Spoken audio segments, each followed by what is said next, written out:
Buenas noches. En este lugar maravilloso podríamos recordar muy bien a Octavio Paz. La arquitectura es un testigo insobornable de la historia.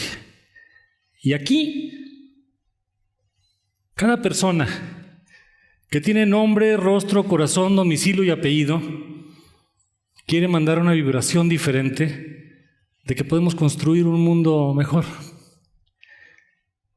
Este lugar se construyó como un acto de amor, de visión y de esperanza.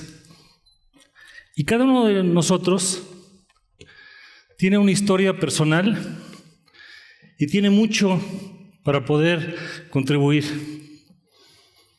Traigo una mochila porque soy un estudiante permanente de la vida.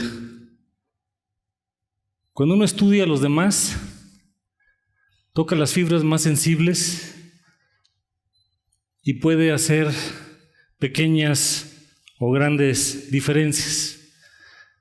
Permítame quitarme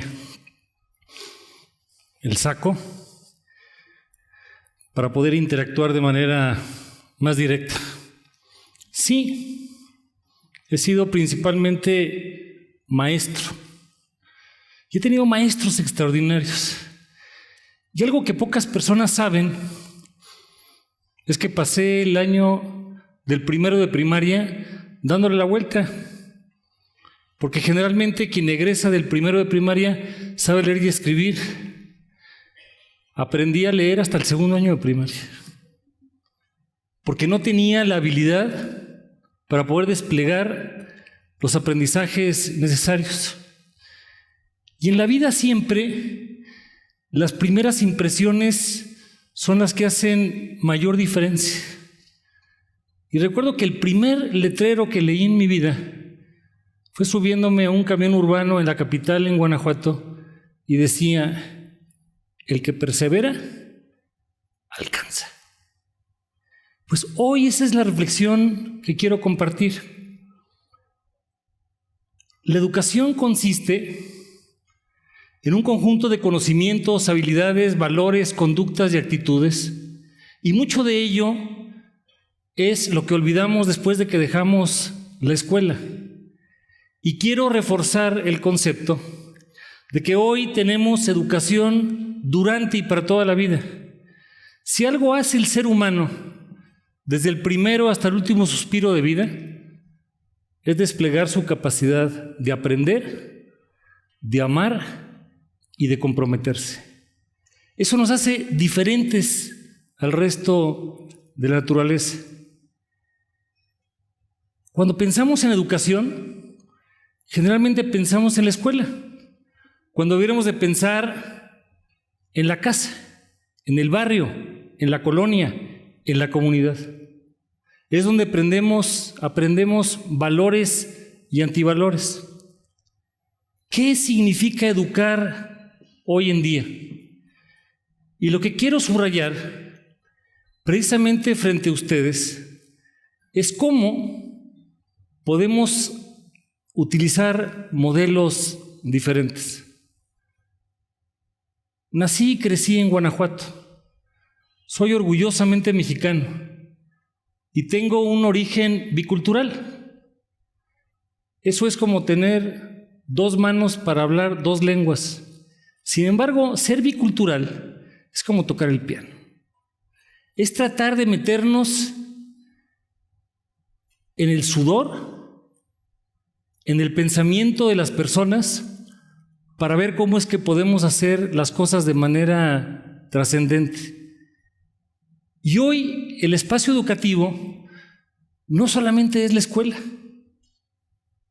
Por ejemplo, en pláticas, y soy abuelo orgulloso, en pláticas de abuelo, de repente le preguntan a uno: abuelo, pero si tú en tu vida no tenías de pequeño celular, ni internet, ni Google, ¿qué herramienta utilizabas? Pensar. Hoy es un lujo pensar. Hoy lo que tenemos que hacer es lograr vibrar la empatía para poder pensar y sentir como el otro, para poder construir de manera diferente. Y educar hoy se hace en todo el espacio social. Recuerdo que uno de mis hijos, que está aquí presente, un día me dijo: papá, quiero hablar contigo. Y me pregunta: oye, papá, ¿debes ser un burro? Los papás de mis amigos ya no van a la universidad. Y tú sigues yendo a la universidad. Por favor, ya termina la universidad. Tratar de explicarle a él cómo es el proceso del aprendizaje, pues no era sencillo. En otra reflexión como padre, y a veces tenemos muchas omisiones, y uno de los papeles más importantes que tenemos en la vida es ser padres, y no hemos sido formados. Es que el hijo pregunta y nos dice: papá, ¿cuánto ganas? Y le digo: ¿por qué? Y me comenta: si yo pudiera comprarte 1 hora de tu vida, estaría plenamente satisfecho. Uno de los grandes problemas que tenemos es la cantidad y la calidad de vida que le dedicamos a los demás. El mismo Octavio Paz reflexiona en su poema de Sol que las personas cambian cuando se miran y se reconocen. Y hoy, en la cultura que tenemos, estamos tan cerca y tan lejos de los demás. ¿Cuántas veces estamos pegados a una computadora o a un teléfono celular, tan cerca y tan lejos de los demás? Cuando hoy lo que tenemos que pensar, más allá de la caja negra, más allá de la escuela, es que necesitamos tener una persona que sepa pensar, que sea creativa e innovadora, que pueda jugar con naturaleza, que pueda dialogar con los demás. Cuando uno escucha a los demás, corre el riesgo de aprender. Y que pueda también desarrollar sus propios aprendizajes. ¿Por qué tenemos tantos problemas hoy? Porque en este México maravilloso, en algún momento perdimos el alma, se nos quebraron los valores, olvidamos lo importante que es el espíritu. ¿Cuánto vale el sueño de un alumno que quiere entrar a la universidad? ¿O el de una madre, o de unos abuelos, o de los padres que quieren sacrificarse con los demás, pero no encuentran caminos de educación, de salud y de empleo para su comunidad inmediata? ¿Cuáles son los valores más importantes? Y eso es lo que tenemos que reflexionar. La verdad, el amor, la libertad, la justicia, el bien ser y el bienestar. ¿Cuánto vale la verdad en este país? ¿Cuánto vale el amor? ¿Cuánto vale la congruencia para reconocer de una buena vez que quien no vive como piensa acaba pensando como vive? La vida es como una escuela. En la escuela nos toca en ocasiones con los demás química con la persona, física con la persona, o verdaderas historias de vida. Recuerdo en una ocasión haberle entregado a una persona adulta de más de 75 años un certificado de alfabetización en Dolores Hidalgo, en la cuna de la independencia nacional. Y la persona, en su sencillez estaba su grandeza, en su humildad estaba su sabiduría. Recibe el certificado del diploma de alfabetización y me dice lo siguiente: ¿usted sabe lo que es caminar por las calles y ver figuras en letreros que no conozco? Recibir una receta médica sin saber qué es lo que dice. Tomar una moneda, entregarla y no saber cuál es su valor. Ese es el México que tenemos. Ese es el México maravilloso que tenemos que seguir atendiendo. En una ocasión, otra señora también de mayor edad, en la parte del noreste de Guanajuato, me llama y me dice: oiga, abuelito, venga para acá. Voy. Y le pregunto: dígame. Me dice: no se confunda. Por cada aplauso es porque le van a pedir más. Hoy, ¿a quién le vamos a aplaudir?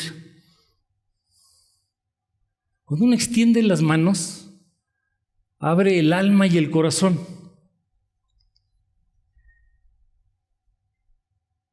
El 19 de septiembre y el 7 de septiembre, por ejemplo, tuvimos temblores en México, como los tuvimos en el 57 y en el 85.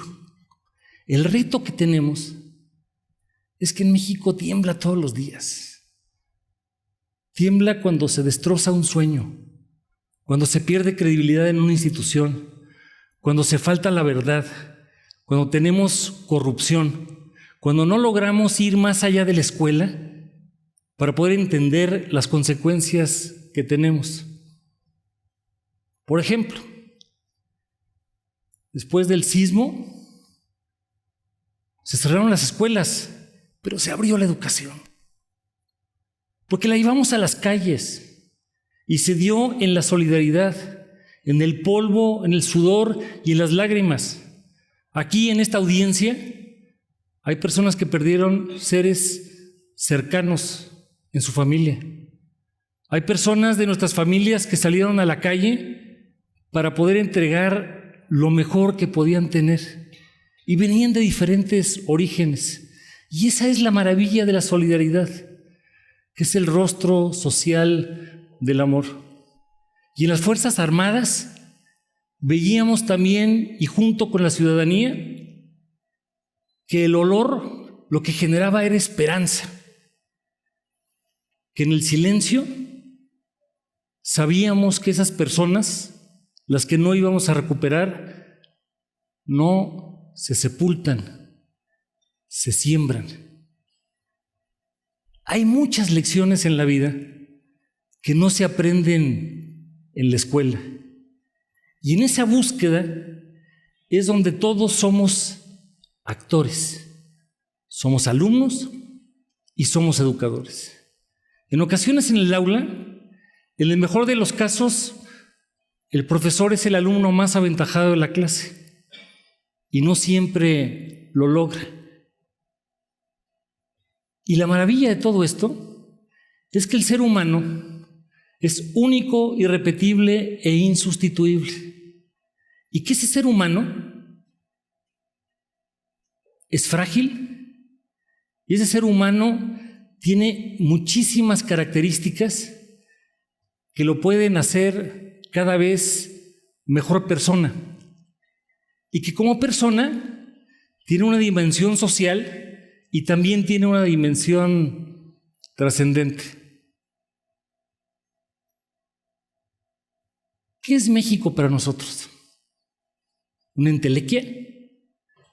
México es ese lugar maravilloso donde hemos recibido la historia, la cultura, la tradición de un pueblo y de una cultura que se niega a desaparecer. Pero también en el contraste, regresando a la escuela, en ocasiones encontramos que cuando la familia se levanta, ¿cuántos niños quieren ir a la escuela? Y empiezan los gritos, y tienes que ir a la escuela. Y recuerdo mis épocas como profesor. Uno de mis ejercicios más valiosos era mirar a los demás y ver si el alumno llega con satisfacción o no llega con esa expectativa de poder hacer las cosas de manera trascendente. En esa búsqueda, cada uno de nosotros tiene un papel fundamental. Y ese papel pasa por preguntarnos quién soy, de dónde vengo y a dónde quiero llegar. La diferencia de lo que somos y lo que queremos ser es el tamaño de los ideales. Esa educación nos corresponde entonces a todos y se da en el sindicato, en la cooperativa, en la empresa, en la iglesia, en todo el tejido social. Y eso es lo que tenemos que reconocer todos los días. Cada día es un peso o es una esperanza. Cada día es una amenaza o es una oportunidad. Cada día es la angustia del pasado o es la angustia del futuro o es el camino para poder construir mejores condiciones. Pues hoy, frente a México y el mundo, cada uno de nosotros tiene que pasar a la báscula, tiene que verse al espejo y tiene que preguntarse si está cumpliendo el mejor papel que pueda realizar. Uno de los conceptos que a veces no aprendemos en la escuela es el de la responsabilidad social. La palabra responsabilidad viene a dar respuesta a las cosas. Y en esas búsquedas es donde a veces encontramos y a veces no lo hacemos de manera idónea. De todos los papeles que he tenido en la vida, uno de los más significativos es el tema de la educación. Soy orgulloso hijo de la escuela pública mexicana, desde la primaria hasta la universidad. Y uno de los privilegios es tocar el proyecto de vida de una persona para poder ver cómo se hacen las cosas de manera que puedan potenciarse mejor. Uno de los grandes retos de hoy es convertir la utopía en realidad. Y cada uno de nosotros carga un sueño y carga el deseo de un mundo diferente. Sé que hoy pesan mucho los problemas. Pablo Neruda decía: podrán cortar todas las flores, pero no detendrán la primavera. Y en la expectativa también de Galeano, del sudamericano, en este camino de buscar mejores sueños, cada uno puede encontrar tesoros para poder compartir. Y Galeano se pregunta: ¿qué es la utopía? Y en la utopía encuentra lo siguiente: ella está en el horizonte. Me acerco 2 pasos y ella se aleja 2 pasos. Me vuelvo a acercar y se vuelve a alejar. Y entonces se pregunta a sí mismo: ¿para qué sirve la utopía? Y la respuesta es: para caminar. Para caminar. Nadie sabe en la vida el tamaño que tiene hasta que la vida le pide que se ponga de pie. Ese es el gran mensaje, de que somos educadores y que somos educados, y que sobre todo, en materia de valores y en materia de sacrificio, lo que necesitamos hacer son labores de todos los días. Si las ideas te hacen fuerte, los ideales te tienen que hacer invencible. Vamos a trabajar, vamos a construir un mundo diferente, en donde nadie se puede sentir excluido. Hay que escribir nuevas páginas. Y esas páginas están en el horizonte, y están en el hoy, y están en el mañana. Muchas gracias.